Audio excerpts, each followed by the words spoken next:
बिदिनि थाखायनो जों हादानाव फैदोंमोन जों दा हादानाव फैनायावबो जोंहा गासैबो गाननाय जोमनाय दानसि जाजोबबाय न' माबा प्लास्टिकफ्राबो जोङो बुसिजोबजाबाय सरकारनि निर्देश मथे बिथांमोना मा खालामो जोङो बेखौ मानिना लागोन जोङो बेखौ जोङो मुंबो साननाय नङा आरो जोंनि दुखुआव दुखु होफानो दुखु खालामफानो आरो जोंनि गाबनायाव गाबफानो जोंनि दाहा खालामनायाव दाहा खालामनो ओंखारबोनायाव आङो जोबोद रंजाखांनाय मोनदों। खुलुमबाय लोगोफोर दिनैनि ब्लगा नै ब्लग सिस्टेमसो जागोन दे भिडिअआ आं मोनसे जायगायाव थांगोन जिहेतु दाखालि मोनसे फिसा जायगायाव एबेक्सन जादोंमोन ना देहा हिसाबै थिग नङा थेवबो बे फंबायफ्रा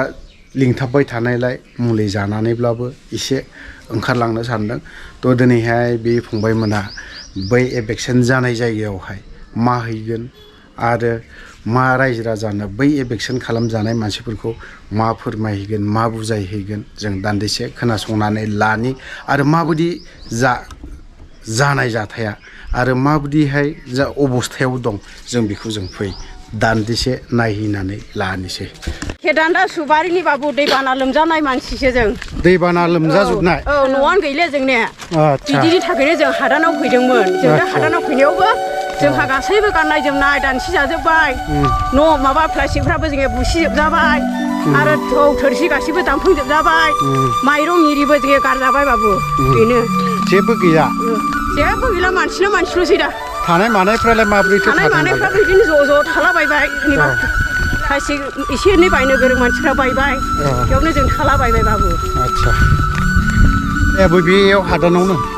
औ सार ओमफ्राय बावहाय जे फेरेंगाया दाखालि मोनसे निउसाव होदोंमोन 15 दिननि सिगांनो एबेक्सननि नटिस हरदों होननानै बुंदों बेखौ हरदोंना हराखैमोन? जोंनोथ' 15 दिननि सिगां नटिसखौथ' हरनायखौथ' जों मोनाखै होमबालाय नोंसोरनो जोंथ' मोनाखै। फेरेंगाया बुंबाय थादोंमोन जों मालाबाबो ओरैनो नटिस सारा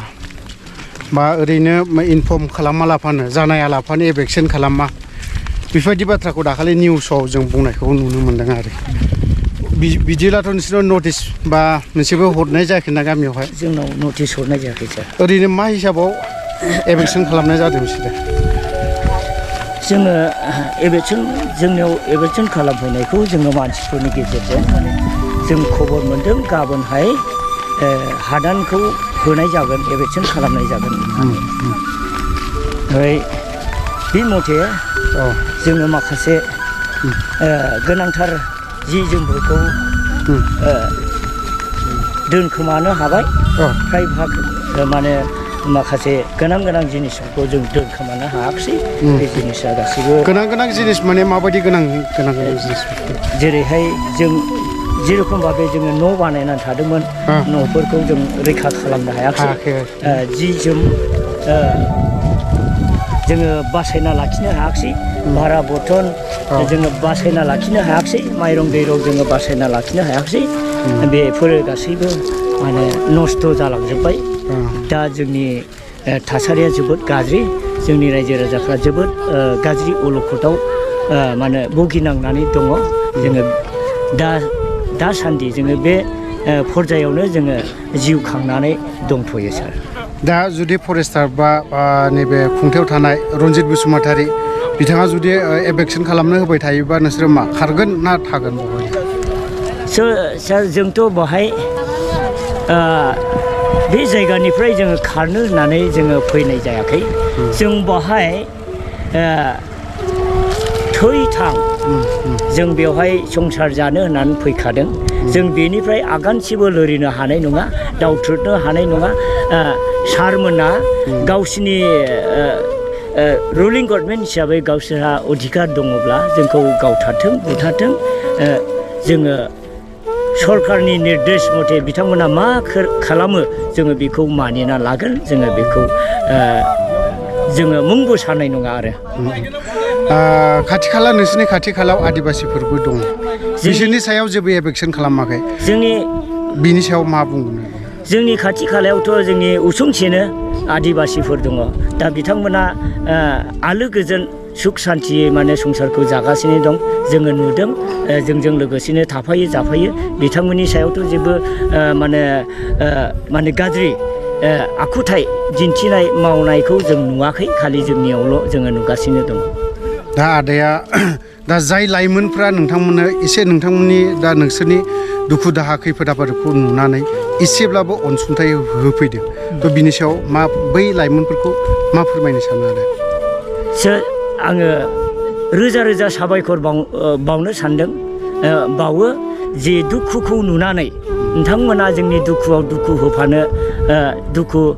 खालामफानो आरो जोंनि गाबनायाव गाबफानो जोंनि दाहा खालामनायाव दाहा खालामनो ओंखारबोनायाव आङो जोबोद रंजाखांनाय मोनदों जोंनि दुखुआव गोग्लैनाय सुबुंफोरखौ नोंथांमोना नायनो हायियाव जोंखौ मदद खालामनायाव आङो खौथि खौथि नोंथांमोननि प्रति आङो साबायखर बावो नोंथांमोननि सायाव इसोरा गिदिरथार बोर होगोन आरो आशीर्बाद सारस्रिगोन नोंथांमोननि हान्थिनाय लामायाव जेबो हेंथा खैफोद सफैनाय नङा आं बेखौ आफा इसोरनि मुङावनो गोसोखाङो आरो नोंथांमोनखौ माने इसोरनि मुङाव बरायनानै लायो हामबायसै दे नोंथांमोना रायजो राजाफ्रा जाय आदाया जेरैबायदि बाथ्रा बुंदों बेखौ नोंथांमोना खोनाबाय जानांगौ बा मोनथिबायबो जानांगौ दिनै खाथि खालायाव बिसोरनि खाथि खालायावहाय जाय गुबुन हारि जों बर' नन बर'फोर ना जायखौ बुङो आदिबासि बै सुबुंफ्रा दिनैहाय बिसोरनि खाथियावनो दङ लोगोसे बिथांमोनखौ एबेक्सन खालामालाबानो बिथांमोनखौ होखारालाबानो बार जों गुबुन गुबुन जायगायावब्लाबो बेफोरबायदि जों नुनो मोन्दों अनलि बर'फोरखौल'नो होखारबाय थानायखौ जों नुनो मोन्दों थ' मानो बेफोरबायदि जादों खोनानो मोन्दों बिथांमोननि जायगायावबो मोनसेबो सरकारि भाबे नटिस जानायालाफानो बिथांमोना मोनसे होखारनाय जादोंबा न'फोरखौ सिफायना गालांनाय जिहेथु प्लास्टिकजों न' लुनानै थानाय बेफोरखौ दानसिजोबनानै गालांनायखौ जों नुनो मोन्दों थ' बेफोराव जोबोद दुखुनांथावना खाथियावनो बिथांमोननि खाथियाव गुबुन हारि ना आदिबासिफोर दङ थांनाय बारफोरावबो जेरैबायदि नै अदालगुरि साइडआव चिरां डिस्ट्रिक्टआव बे साइडजोंबो गोबां बर' हारिखौनो एबेक्सन खालामनाय जादों दिनैहाय जों नुनो मोन्दों खाथियाव आदिबासिफोर दङ बिथांमोननि सायाव दिनैसिमबो मानो गुबुन राहा लामा लानो हायाखै थ' बिथांमोना एसे साननाया मोजां जागोन होननानै आं सानो लोगोफोर भिडिअखौ बारा गोलाव खालामनो सानाखै बावनो दोनथ'बाय जय बर' हारिनि गेलेनायखौ मोजां मोनग्रा एबा गावबा गावनि गथ'खौ पेन्सिल सिलेट मार्शेल आर्ट्सनि गोख्रों गेलेगिरि खालामनो सानग्राफोरनि थाखाय मोजां खौरां चिरां जिल्लानि Sapaguri pencak silat martial arts एकाडेमियाव मुं थिसननाया सोलिगासिनो नोंथांमोना नोंथांमोननि गथ'खौ Sapaguri pencak silat martial arts एकाडेमियाव मुं थिसननो हागोन फोरोंनायनि जायगाया जाबाय सापागुरि लावज्रिपारा दगरपारा गेलेग्रा फोथार आरो बेरांगाव हास्रावबारि मख'जाथाव the Sapaguri pencak silat martial arts एकाडेमिनि सोलोंसाफ्रा गुबुन गुबुन जायगायाव गेलेहैनानै जाफुंसारहोनो हादों नोंथांमोना नोंथांमोननि गथ'खौ Sapaguri pencak silat martial arts एकाडेमियाव मुं थिसननानै पेन्सिल सिलेट मार्शेल आर्ट्सनि आखा फाखा गेलेगिरि खालामदो Sapaguri pencak silat martial arts academy